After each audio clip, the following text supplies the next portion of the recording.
Liverpool supporter, now the Liverpool captain, Republic of Ireland international as well, of course. She's on the football show, as is Tom English of BBC Scotland. All the indications now being that Steven Gerrard is going to take the Villa job. What kind of manager are they getting is the question. We'll chat to Tom about Gerrard's time in Scotland, which he obviously followed very closely. That's on the way at 9 o'clock. 53106, the text number. We're at Off the Ball on Twitter. Richie McCormack, hello to you. Evening, Joe. And Ronan Mullen is with us again. Hello. Hi, Joe. We were working on this Tom English piece together, Ronan. You were looking into Gerrard ahead of the chat with Tom. What kind of manager are Aston Villa getting is the question.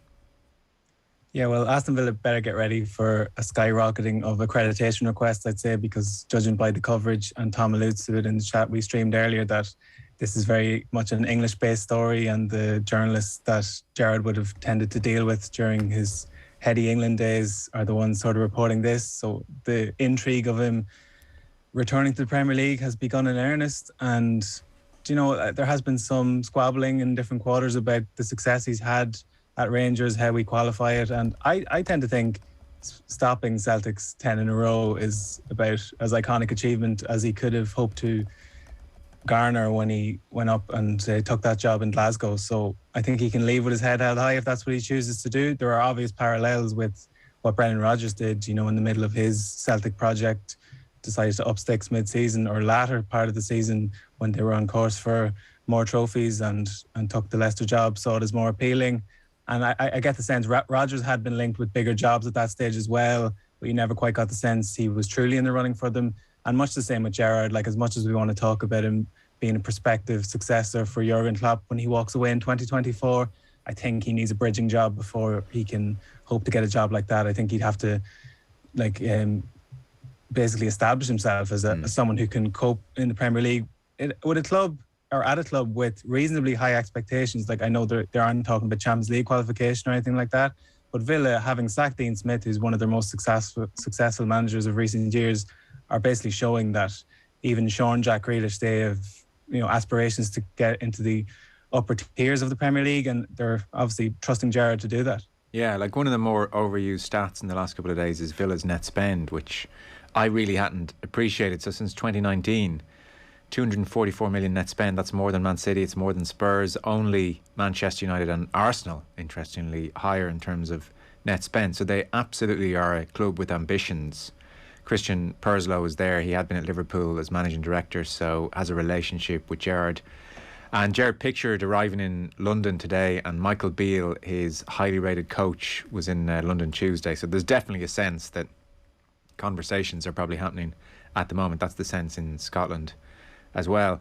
It's interesting, like, a range of opinion on whether or not this is a good move for Gerrard. Like Damien Delaney last night was saying Villa is about as high up as Gerrard is likely to land in Premier League terms. Big traditional club, spending money. I mean, how much higher a club is he going to get if he wins another league title or two at Rangers? Probably not that high.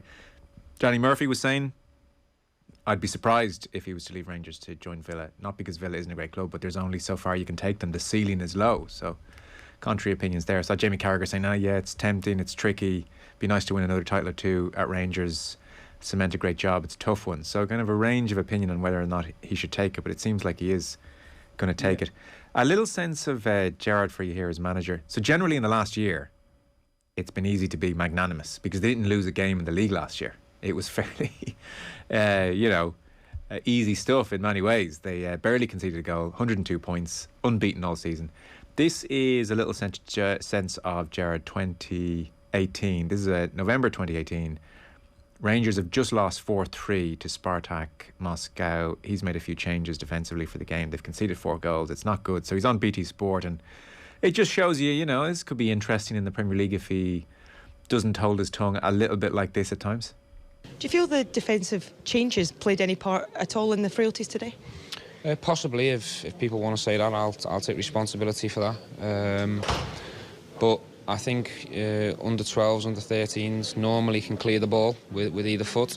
And I think when you get a little bit older, you learn how to play the game positionally. So I don't know, I'm a bit confused over that one, especially with the lads that were picked, because they've done so well for us so far and got us into this position, so I can't be too critical.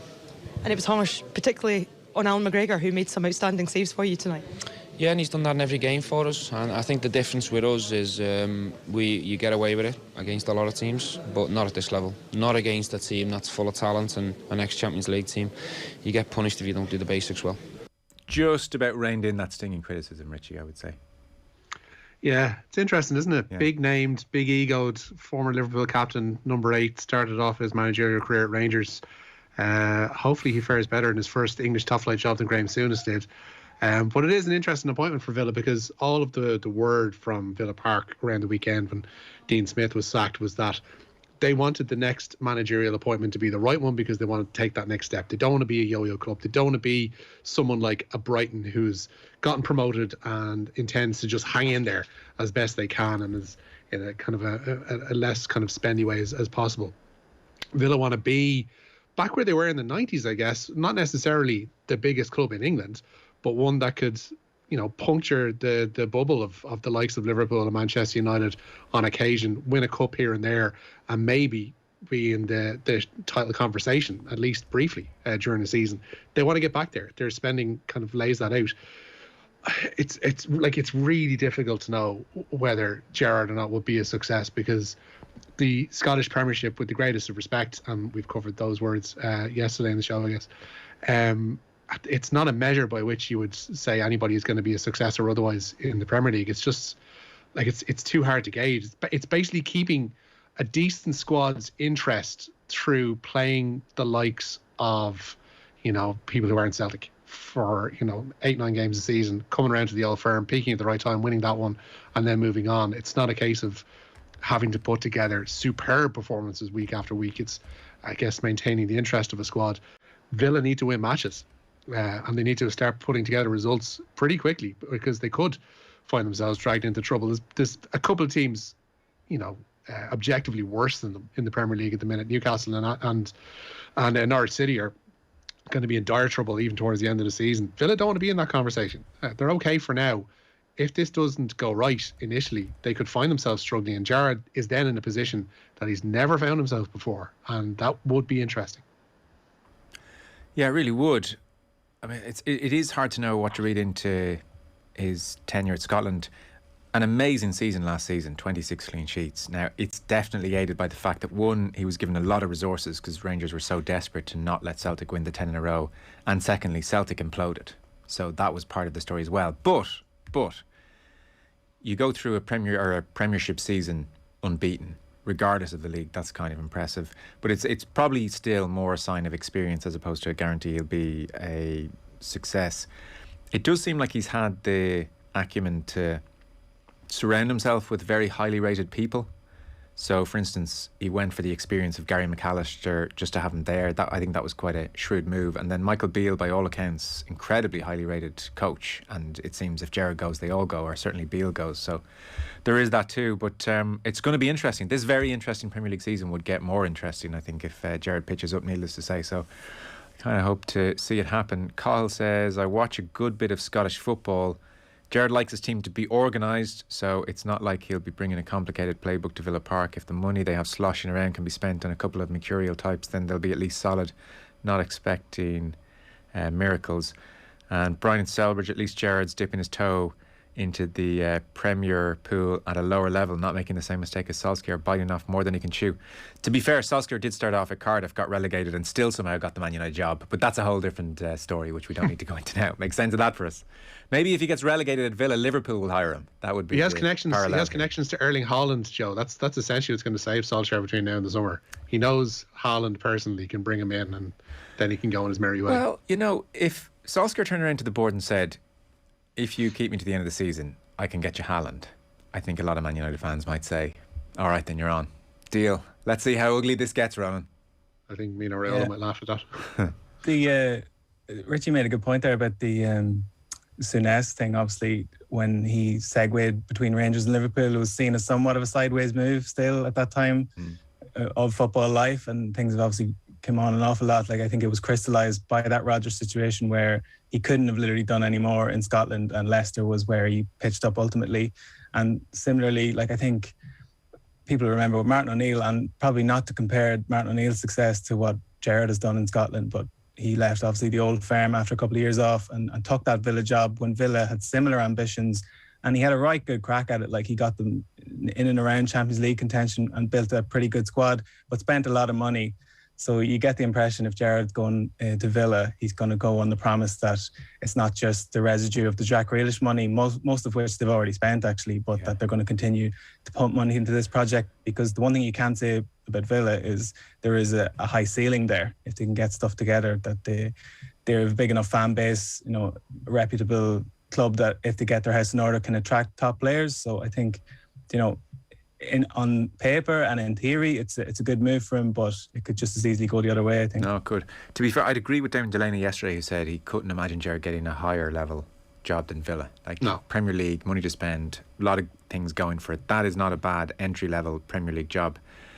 We'll talk to Tom English after 9 on the football show, obviously, of BBC Scotland. First, though, we'll get into the news round. It is, as ever, with thanks to Gillette, proud sponsors of Movember. Gentlemen, start your razors. And some injury news ahead of tomorrow night's game, Richie.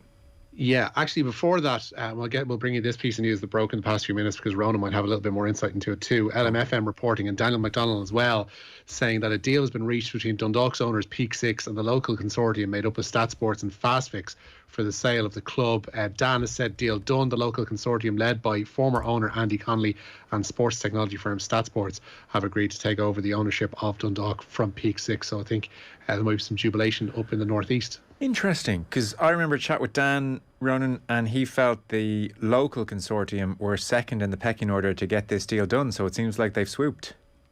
Yeah, like, are you part of the local consortium? Let's apply some journalism here and rule out all possibilities. Well, just my sources, Joe, quote unquote, as in people who go to these games on a regular basis, like, everyone has been willing this takeover, this specific one, to come to fruition. And Peak Six, as far as they're concerned, don't let the door hit you on the way out type thing. Like, geez, like, what an unqualified disaster that has been from day dot, really. Like, every strand of the business, every strand of the football side of things, short like papering over the cracks, with a decent European run when things kind of opened up in front of them. But apart from like things that weren't of their making, I would say, which kind of papered over the cracks to some extent, it's been a pretty depressing couple of seasons under their watch. So I think any good takeover, any good well-run club in the League of Ireland has that sort of community ethos behind it, and that's the key. I think that there are roots in Dundalk that they can appreciate what the club means to the town and get behind it to that end. And that was when Dundalk were properly in the doldrums coming on a decade ago. This was the kind of way that they got back out of it. They haven't fallen quite that far this time, evidently, but you know, it was time for a change, and this is the change people are hoping for. So it's actually great news. Okay, so breaking news there, hot off the presses. Peak Six and Dundalk are no more. Peak Six selling the club. The deal is done to sell to a local consortium. So that is the breaking news in the last few moments. I mentioned the match tomorrow then, some injury news. Yeah, Andrew Omobamidele has emerged as a doubt for the Republic of Ireland's World Cup qualifier with Portugal. The Norwich defender nursing an Achilles problem. Midfielder Jason Malumbi is definitely out of tomorrow night's game. He has a hamstring injury. Meanwhile, Portugal will be without Bernardo Silva, as the Manchester City playmaker hasn't travelled due to a muscle issue. Meanwhile, Portugal boss Fernando Santos says he won't rest any of the 6 players who are one booking away from missing their vital game with Serbia on Sunday. Stephen Kenny says Burnley's Nathan Collins will be next in line should Omobamidele miss out. Yeah, Nathan has done very well, and he's certainly in contention. That's for sure. You know, it's an area that I really think that 3 emerging players coming through in that position, which is great for our future, really, with Darrell O'Shea, who got injured in Ferro, and Nathan Collins and Andrew Omobamidele, who's been absolutely excellent for us so far since he made his debut, has looked so natural at this level, and it's been great to see. I wonder, you know, I mean, Nathan Collins is in contention. My first thought was that Seamus Coleman will go in as one of the centre-backs, where he's been very, very good at times under Kenny. You have Doherty, and James McLean's done pretty well, you'd have to say, or Enda Stevens, who's back as well as left-wing back, and you just maybe have that touch more experience and security. Saves me a headache. Yeah.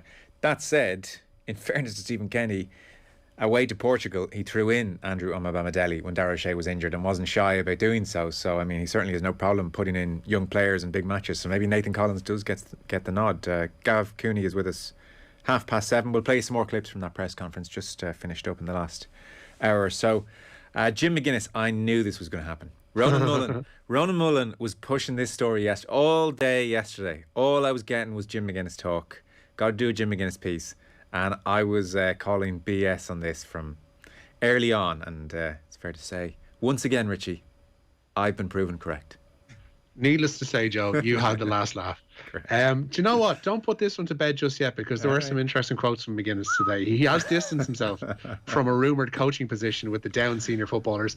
The Donegal manager had been linked to a coaching ticket of prospective Down boss Conor Laverty. However, the Derry City under-19 manager says he wants to focus on pursuing roles in soccer. McGuinness did tell the Irish Times that he received a number of approaches from county teams in recent months and has deemed to speak to all of them out of courtesy. Fair enough. The pitch of your whistle there, Ronan, came through as if you're in the studio. Just perfect. So there was no way, the more I thought about it, there was no way Jim McGuinness, on his return to Intercounty GAA, was going in as a number 3. There was just no way. To be fair, that did strike me too. Like, I was kind of thinking... Not yesterday when this was must-do, a 7:30 story. I still agree. I would stand by that. But I did think if he was going to come back, it would be one of the... No offence to Down, but one of the marquee teams, like an automatic All-Ireland contender. And as I set the stall out last night, this wasn't very much the case in Down. Like, there was a bit of a rebuild to be done. And as you said,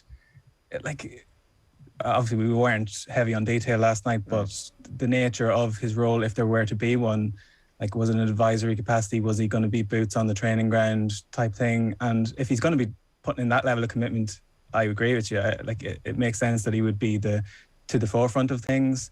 And also, I still think the Clark Laverty combo is a very appealing one, regardless of Jim McGuinness's input. That brings a bit of panache and possibly a bit more national interest. But I think Dan would be quietly very happy if they can get those two over the line and get things pointing in the right direction, because Ulster football's already frenetic. It's already the lifeblood of the championship, even more so now, given we're going with the structure that we're going with, that I think people can actually look forward to some competitive games. And if Down can re-emerge as well into the mix, it's only a good thing.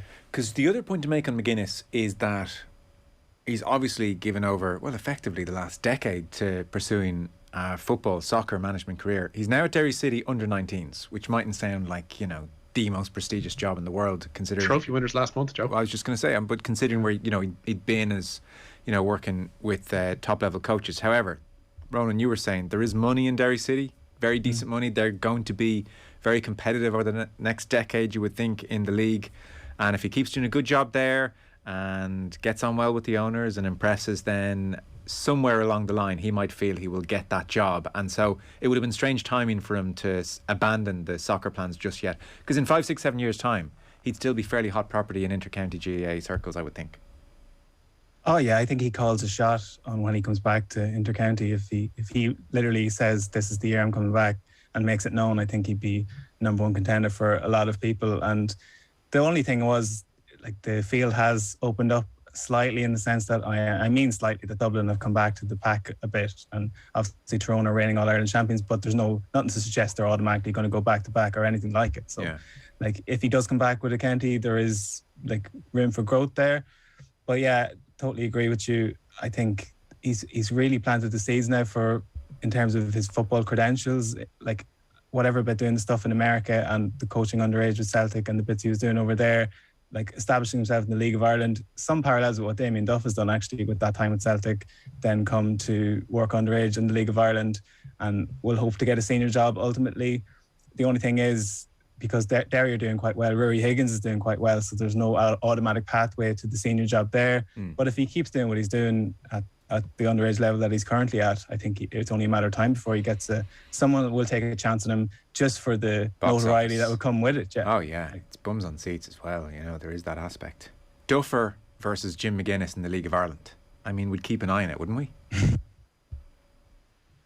So we'll watch that space. So anyway, no truth in the Down rumours. Although he is listening to county teams who want to approach him. You're allowed an audience with Jim. You can make your pitch. Go kiss the ring. Sensei, let us know what we can do for you. Yeah. So, Rich, you want to blast through a few there?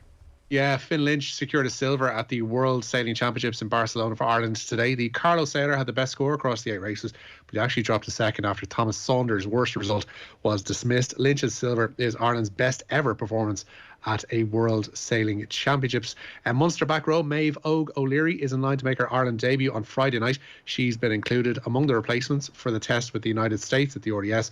Ciara Griffin captains the team from the blind side, while Cleona Maloney starts in a week where she was critical of Anthony Eddy, the RFU's director of women's rugby. The Ireland under-19s survived a late scare to make a winning start to their Euro 19 qualifying group. The QPR striker Sinclair Armstrong scored twice in a 3-2 win over Montenegro. The former Yugoslav Republic, however, scored twice in injury time. And next up for Tom Mowen's side is a meeting with Bosnia-Herzegovina on Saturday. And Liverpool confirming today that sporting director Michael Edwards will leave the club at the end of this season. The 43-year-old joined the club 10 years ago and has been one of the chief architects of their recent successes. Assistant sporting director Julian Ward will take Edwards' position in the summer. And big news in East London as well today. New West Ham co-owner Daniel Kretinsky says he wants to help build on the traditions of the club. The Czech businessman has bought a 27% stake in the East London outfit. Kretinsky and colleague Pavel Horsky have become board members at the London Stadium. And as we mentioned there, Stephen Gerrard, believed to be interested in the Villa manager's job. Rangers, it seems, in the past hour or so have given permission for the former Liverpool captain to speak with the Birmingham club. Villa sacked Ian Smith on Sunday, with Gerrard and Roberto Martinez among the frontrunners to replace him. Ex-Villa and Ireland defender Richard Dunn says Gerrard will be an ideal fit for the club. I think it will be a huge step, but I think it's what Stephen Gerrard wants. He obviously got into management to hopefully, for him, managing the Premier League, and if the opportunity comes, Aston Villa are a big Premier League club, and the chance to lead them, and they've got the investment over the last couple of years. So if they continue with that, I think he's someone who players will want to come and play for, and someone who can lead them to hopefully higher glories for them. And Rangers are a big club, but the Premier League's the biggest league in the world, and that's where all good managers want to be. Well, there we go. If Rangers have granted permission for Gerrard to speak to Villa, I think we can safely say that's done, and I'd be surprised if those talks don't work out. Although Malachy in Donegal does point out Gerrard all set to leave Liverpool for Chelsea, pulled out at the very last minute on 2 occasions. The Villa move not guaranteed, methinks. I'm not sure Rangers has the same wrench on Gerrard's heart that Rangers does, is the only thing, or that Liverpool does. I mean, he was agonising over that, and that was almost about not feeling the love from Rafa. So he wasn't happy with Rangers over the summer either. He came out and talked about a lack of investment and said he was frustrated. So you suspect, even relatively early on into his title winning time at Rangers, he was kind of frustrated with the glass ceiling. So I think this is done. I mean, he's not going through all this just to sit down with Villa and decide he doesn't like the sound of it. I think Rich, I can't wait to play this back on Monday when it doesn't happen. Montage a go. Yeah. It'd be like, what is it, Dave Brady, when he's talking about McGuinness, funnily enough, working with the Mayo footballers? Yeah. I mean, I don't know what was going on with Brady and his phone that day. It was busy anyway. I'm relying on several respectable news outlets here, so... Are you saying Stephen Gerrard's never spoken to Christian Purslow in his life? So Kurt Walker, Olympian Kurt Walker, news on him. He's turned professional. The Belfast fighter is signed with Top Rank Promotions, will be managed by Conlon Boxing, the new company of Michael and brother Jamie Conlon. Conlon Boxing, as you might imagine, has a loose affiliation with MTK. While New Zealand progressed to the T20 Cricket World Cup final at England's expense today, they beat Owen Morgan's side by 5 wickets in Abu Dhabi, having reached their target of 167 with 6 balls to spare. Pakistan meet Australia in the other semi-final tomorrow. And worth noting this one as well, a lot of people would have been familiar with his voice, and it picked up a lot of traction online today as well for us. Former ITV and BBC commentator Gerald Sinstadt has died at the age of 91. He began his career with British Forces Broadcasting Service in 1949, and during his service will meet a fellow aspiring sports broadcaster in one Barry Davis. Sinstadt moved into television in the 60s. He became Granada's chief football commentator in 1969 and covered 4 World Cups for the ITV network before moving on to the BBC in the 1980s, where his warm tones frequently grace both Match of the Day and Football Focus. Yes, saw lots of people of a certain vintage mourning his passing. I just did a quick YouTube of his work there. It was a familiar voice, kind of a soft, slightly high-pitched, nasally tone, posh voice. I liked it. Really warm. Really, really warm. Like there's like I go through these things routinely because I'm a nerd and sad and watch old football highlights, but there was an art to doing goals raps that people like Sinstad had, people like Elton Wellesby had, that is just, it's lost because football is everywhere and you don't necessarily have to do these things anymore. But he could sum up a game better and more beautifully than anybody while the highlights were rolling. And yeah, just a great loss and a great voice, and one of those pillars, I think, of people's sporting viewing for decades. And yeah, that's hard to replace. Wouldn't have said a billion miles away from Barry Davies in terms of style. Certainly more Davies than John Motson. Yeah, he was more of a. He picked up the whole colour of the piece rather than Motson. You would just say it was a stereotypical play-by-play, whereas Davies and Sinstadt and their ilk would, I think, take in the occasion more and would be able to describe the sense of the game rather than who's just passed to who and who's just scored his 15th goal of the season. There was a bit more care and attention given to the commentary games from Davies and from Sinstadt than others might have invested. Okay, fellas, we are out of time. Ronan, Mullen, thanks very much. Cheers, Joe. Richie, cheers. Nice one. And now, competition time. Your chance to win big. News Talk's cash machine.